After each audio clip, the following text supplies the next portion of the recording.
where we find our Tomas Manglotnia with Representative Sheila Babauta. Good morning, everybody. Good morning, Link family. Thanks for having us. And good morning, Representative Sheila Babauta. Thanks for joining us. Really appreciate your time. I know you're just returning to the Commonwealth yourself. Yes, I am. Thanks for having me. I'm very excited to be here. I'm so glad we get to sit down just a little bit longer than the first time because we were talking, you're in your hostel late at night because we actually, Representative, I don't know if you know, but we aired your speech at the United Nations just moments after it happened live here on the show. And so we're so glad to have you on face to face. What's your initial reactions and I guess your reflections as you come back and you're in the CNMI now? Oh man, well, first of all, it's so good to be home. The travel was just grueling on the mind and body. That journey over the Pacific Ocean, over the US continent, and across the Atlantic Ocean was just so far away. So it's so nice to be home. And there's so much to absorb from COP26, all the great leaders that I was surrounded by, all the movements, the conversations that were taking place.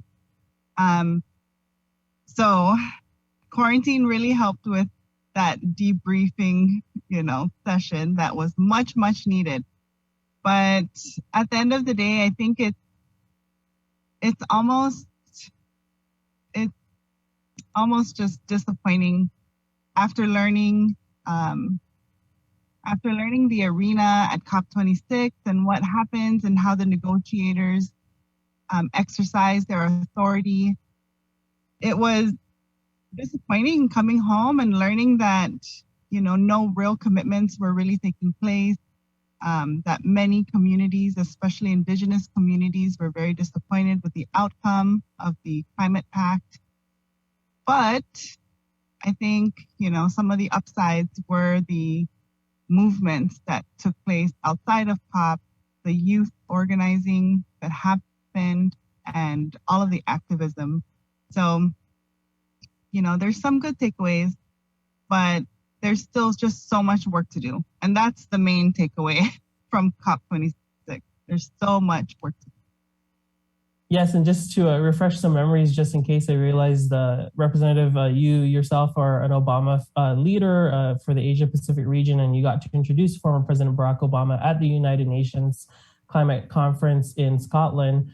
We did see those headlines in terms of maybe not so many tangible commitments being made as it would like, and also some countries not showing up to the United Nations as well. I wanted to talk to you specifically about some of your advocacy around Micronesia and the Marianas. I know you shared a bit, but you also had probably a meeting that not many people in the world now get, which is a 2-hour meeting with President Barack Obama in close proximity, just 12 of you in a room with him for 2 hours. What was it like? And what are some things you shared from the Pacific that you wanted to let him know? Well, the room was definitely full of inspiring energy. So we're talking about young leaders from around the world doing amazing work around youth activism, climate change consulting. There were actually negotiators from COP as a part of that group. So it was a great space, great stories being shared. We each got a chance to talk about what's happening in our communities, the kind of work that we're doing, share a little bit of our frustrations, some solutions, and some of our hopes for the future. And when it came to my turn, I really saw it as an opportunity to continue the conversation that I started with President Obama at the convening of our Asia Pacific Leaders program in Malaysia, where I got to ask him a question about the military presence in the Pacific Islands. Because in my opinion, that is one of the major threats that we are facing in the Marianas. And it is one of the biggest contributors to the climate crisis, is the increase in militarization around the world. And that was something I wanted to put on the table. it is a very sensitive topic. It's a very challenging conversation to have, but what other space, right? Like, what other space would this be discussed? And if not now, as in, if not now in Scotland, then where? So that was the main thing I wanted to bring to the table. And, after introducing myself and the positions that I hold, key leadership positions in protection of our environment, in nonprofit organizations, such as the Friends of the Marianas Trench, the deepest point in our ocean, and being a board member of our Commonwealth 670, where we aim to educate our community on militarization happening in the Mariana Islands. I went into talking about the increase in militarization and how it impacts us, as well as really highlighting that here in the Marianas, we are born and raised at an intersection of climate colonialism, climate change, and militarization. And that is a unique perspective that each of us can bring to any table that we're part of, because just being born and raised in that intersection, we have a perspective like no other. Sometimes it's a very emotional perspective to share because of the struggles that we've faced, but at the same time, we are surrounded by such beauty. Our natural resources are unique and beautiful, and scientists are still discovering so much of the natural world around us. So at the table, I wanted to bring that to light. I wanted to make an ask. That was a goal of mine. I wanted to have some follow-up questions, as in, where are these conversations around militarization taking place? Because it's not even on the agenda at COP26. And we cannot begin to address climate change if we don't talk about militarization. Because, for example, the US military is the largest consumer of fossil fuels, and they are the largest polluter in the world. And so, small pieces of data were shared throughout COP. For example, an individual can choose to ride a bicycle, right, for the rest of his or her life. But one fighter jet flying in the air for 1 hour is equivalent to a person driving a car for 7 years. So how are we going to address this big elephant in the room? And so I asked about, the militarization and conversations taking place. Mm-hmm. Yes, Representative, and I think it's interesting too, because you are of course an elected official, and so you were there, and you did mention that you are part of the legislature. So, what are some of the tangibles that you asked for? And maybe now that COP26 is over, what are some of the next steps people can expect to see maybe on the ground here at home? Yeah, thanks for asking. So my ask was pretty big. At the table, I informed President Obama, I reminded him and, informed the room about our conversation and that question that I asked him in Malaysia. And I said, before you gave me the three great pieces of advice, you first said, since I'm no longer in office, I can't just say, let's go back and talk. And then I said, but now you know someone who's in office. So can you please have President Biden give me a call? And, it was like this lighthearted comment in the room. But I went on to say, because I'd really like to speak to him about militarization that's taking place in the Marianas.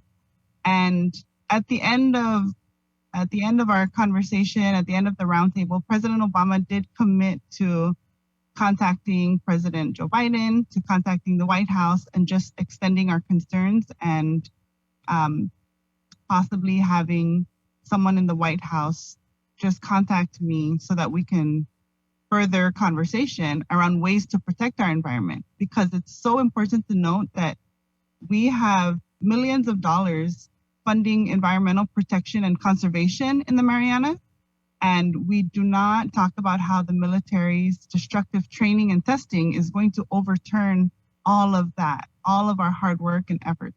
So in my capacity as a legislator, you can see that translating into Well, first of all, sometime in January, I do plan to call for an interagency meeting because I have served on panels with EPA, the Environmental Protection Agency, for the Climate Justice Division.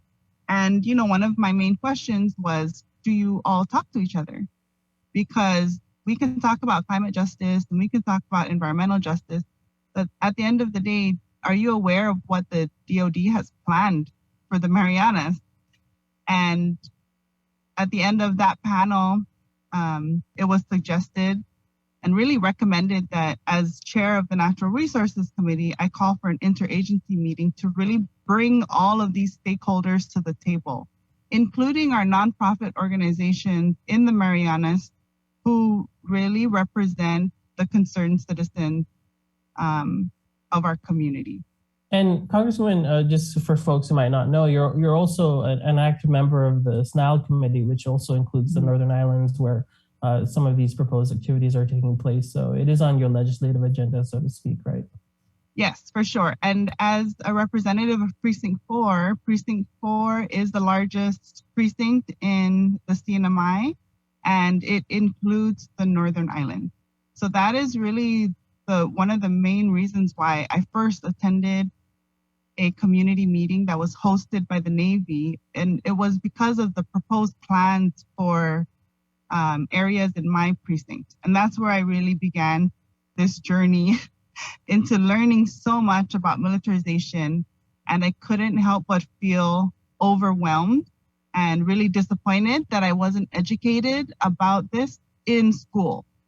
So, that's another topic for discussion. But coming from COP26, the activism, the youth energy, that was something that I really hope to engage with here at the local level, because our youth here, they have so much concern around the climate crisis. Every time I'm in a classroom, the students bring it up to me, and it really is because of them that I became so passionate about this issue. And Congresswoman, wanted to shift gears to school, actually. I know yesterday there was an education committee hearing, if I'm not mistaken, and you're the vice chair of that committee. One of the largest things on people's minds right now, especially in the Commonwealth, is amid this spike of COVID-19 and in the holiday season, as we're about to gather around tables with our families. Also just putting this into context, right, we have about an 85% vaccination rate, boosters, kids' vaccines are rolling out, and we have all of the treatment for COVID-19. But what are some of the major concerns and kind of items that you've discussed? Because I know that there's split opinions on mandating vaccines for children. There's also split opinions about whether school should be held in person or not. I know mental health was a huge factor in yesterday's legislative committee hearing. There's a lot to cover there, but as the vice chair, what are some of the priorities moving ahead? Because school's supposed to open in just the next week or two based on the first target, actually the second target date that the education system set for at least the public schools, right?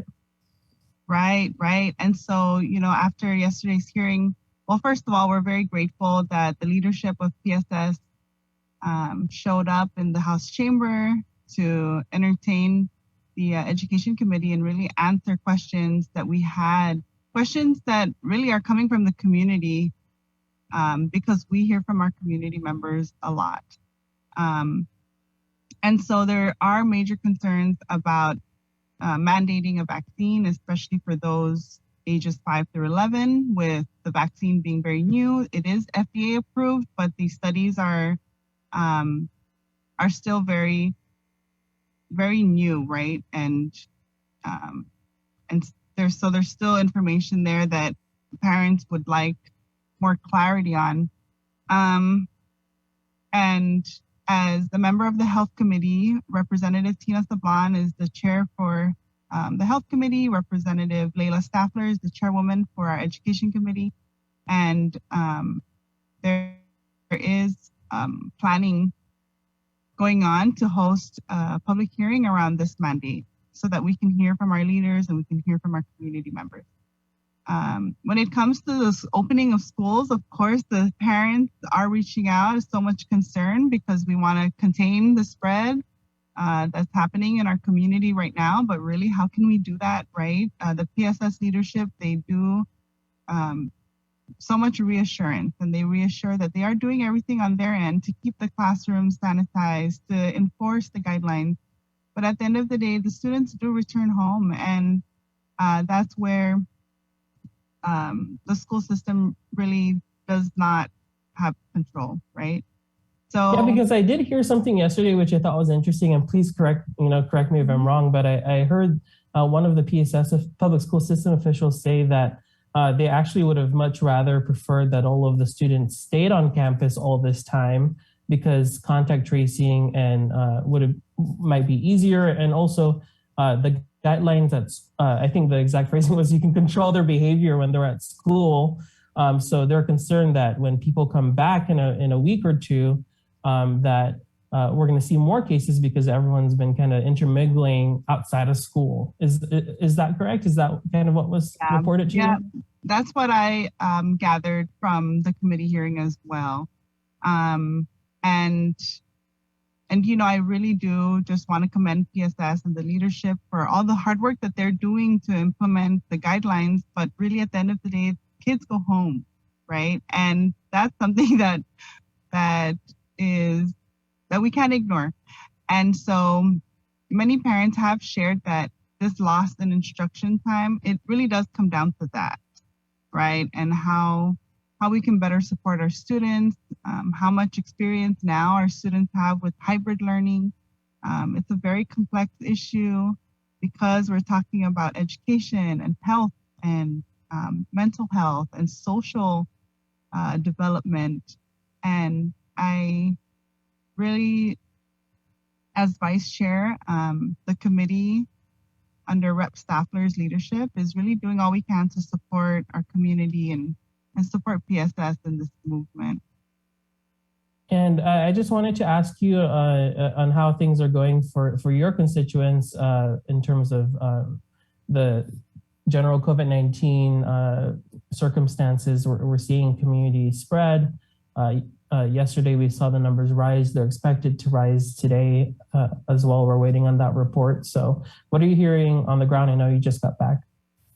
Yeah, a lot of the conversations that I'm hearing are really around the concern for the spread entering their homes and the accessibility to testing. And so, that's something that I've been talking to some of my colleagues about because right now there are testing sites open for our community members to go and get some free testing done. However, when I was in Scotland, we did a lot of self-testing, and that was very effective for, that was very effective for the members of COP. And so what we do is we self-test at home, we upload our results, and, we really took the responsibility upon ourselves. So I think conversations around how we can get our community to self-test and how we can have the tests available for them. I mean, with all the COVID funding that's being funneled into the CNMI, I think there are alternatives to ways we can ease the anxiety. Congresswoman, thanks. I know we're covering a lot of ground. We jumped from Scotland to Saipan, and so I appreciate you coming on and catching up with us. I wanted to just open the floor if you had anything else to share or wanted to get out in terms of any updates in the CNMI. Well, thank you, Thomas. Thanks for having me on. I think that being back home, it's been such a beautiful experience traveling the world. But there's really no place like home, and it's so beautiful here. I'm so grateful for our beautiful weather right now. And I just want to extend my happy holiday wishes to everyone watching, to everyone in the CNMI and Guam. And I really hope that everyone spends some time outside during the holiday season so that we can continue to grow gratitude and appreciation for our beautiful environment. And Congresswoman, just one more ask. If Biden does give you a call, can you let us know? Yes, I'll definitely let you know. All right. Well, thank you so much again, and appreciate your time, and hope to be in touch as we move forward. Always. Thank you, Tomas. Thank you so much. There you go. There you have it. Ty, Jason, and Bree. Representative Layla Staffler just returning to the Commonwealth after her trip to Scotland after the United Nations and getting right to work yesterday. As we heard, the Education Committee with schools about to reopen in the next week or so. Education officials also updating her committee on some of the latest guidelines there. Thanks a lot, Tomas. Thank you, Representative Sheila Babauta. Yeah, we're glad you made it back safely. Yeah. Thank you. Me too.